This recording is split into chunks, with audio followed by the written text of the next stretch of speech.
Well, So if if you're you not say sure not about it, you sure, should it take it means you should down, go man. back. Okay, I just told you I'm going to go back. Okay. Yeah, Just I real mean, I quick. think it's really important to examine what's going on and try to, try to have a sound epistemology that allows you to navigate through what's probably a lot of media bias.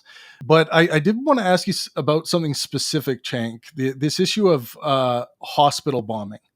Hmm. Um, Now, this one, I think you might be wrong on. I could be wrong about it as well. But on October 17th, you said Israel bombed a hospital, killing 300 to 500 civilians inside. Meanwhile, the intelligence sources from the United States, France, United Kingdom, and Canada are saying that this was an Islamic Jihad errant rocket. Have you changed your mind on that? Yeah. So that one's one of the toughest ones there is. And so I thought about taking that one down a couple of times, but not in the beginning. Because, so first of all, there's overwhelming propaganda from the IDF. So if the IDF says something, there's no way in the world I would report that without it being verified by other sources, right? And probably a couple of sources. They are basically in the propaganda business. So when they said it, I was like, yeah, yeah, yeah, yeah, yeah. Because they say every bombing is angelic and they meant to kill only Hamas, but golly gee, they just killed 20,000 some odd civilians by accident because they have the worst aim in the world, total incompetent military. It's outrageous. Nothing they say is believable, right? But over the course of time, there was conflicting reports, and most of the reports started leaning in the direction of it was probably Islamic Jihad. It never, to my satisfaction, we never got a very clear answer because there were still dissenting voices saying, I don't think it was Islamic Jihad. So that's why if I thought it was definitive, I would have taken it down. But I would challenge you back and say, let's say that I was wrong about that, and the sources that I relied on were wrong about that. And it's going to sound like, if you're on the Israeli side, outrageous thing to say, but let's talk it out. What difference does it make? That was one of over 30,000 bombs that the IDF has dropped and admits to dropping. They dropped 2,000-pound bombs, which are and unguided bombs. They've slaughtered so many thousands of civilians. Yeah. Oh, wow. You might have been right about one of the bombs. Is that a I big bragging point? Well, I'll tell you And why. hold on, let me Yeah, say one yeah, other sure, thing about sure. that that's so important.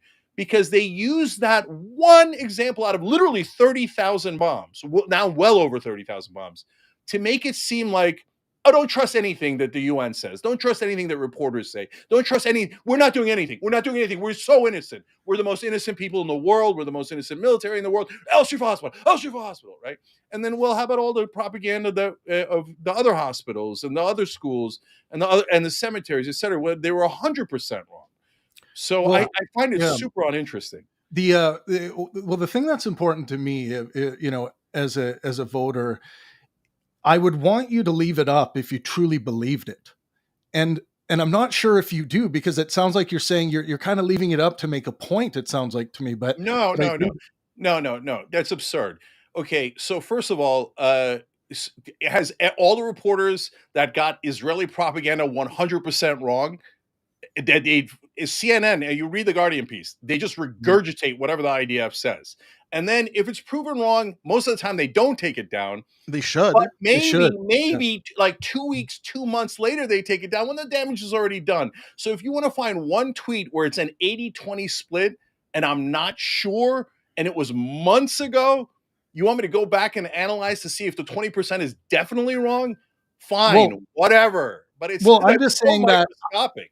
Well, I would want a president to go back and delete that if they didn't currently believe it, right? Like if they weren't convinced. Or maybe I put a agree with comment, or maybe put a I agree with correction. I agree with posting, like even reposting again if you're right about it, because don't you think that's harmful to leave up? And again, I'm not sure if you actually No, believe it. Do you no. believe that that is correct information? Because if you Listen, don't guys. believe it is, you All should right, take it look. down.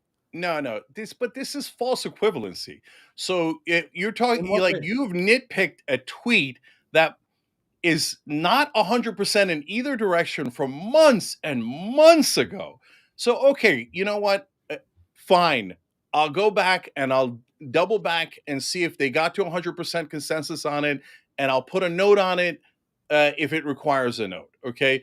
But guys, when you focus on that, it makes it seem like people pick apart every single tweet I have, Of course. massively pick it Oh, apart. And I have thousands of tweets. And so yeah. you found one that is not crystal clear.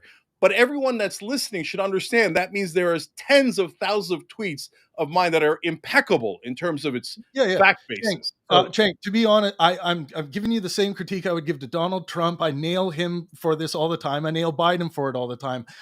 For me, I like a leader to be fallibilistic in the sense that they can go back and delete or correct something if they currently don't believe it. And again, I but I I'll just ask told you. you I'm not sure about it. Well, So if if you're you not say sure not about it, you sure should take it means you should down, go man. back, okay, I just told you I'm going to go back. Okay, I Okay. appreciate that. Like, I appreciate that response, and I respect it. Thank you.